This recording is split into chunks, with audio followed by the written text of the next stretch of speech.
Hello అండి. అప్పుడప్పుడు మనసుకి ఫ్రెష్ ఆవకాయ యేసుకుంటే బావుండనిపిస్తది. అలాంటప్పుడు ఇలా దోస ఆవకాయ పెట్టేయండి. దోస ఆవకాయకి కావాల్సిన పదార్థాలు చూపించేసాను. దోసకాయ కడిగేసి శుభ్రంగా గుడ్డపెట్టి తుడిసేసి చేదుందో లేదో చెక్ చేసుకొని ఇలా ముక్కలు కోసేయండి. ఇలాగా కోసేసిన తర్వాత 2, 3 స్పూన్లు కారం వేసేయండి. 3 స్పూన్లు పడుతుంది ఒక కాయకి. 2 స్పూన్లు ఆవపిండి వేయండి. వేసిన తర్వాత 2 స్పూన్లు ఉప్పు వేసేయాలి.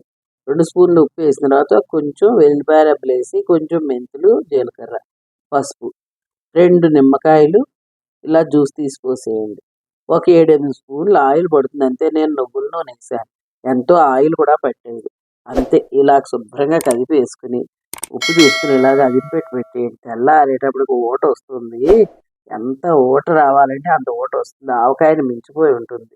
ఇది బయటుంటే 15 రోజులుంటుంది. ఫ్రిడ్జ్‌లో ఉంటే నెల్లాళ్లుంటుంది. మూడో రోజున ఫ్రిడ్జ్‌లో పెట్టేస్తే ముక్క మెత్తబడకుండా ఉంటుంది. Thank you.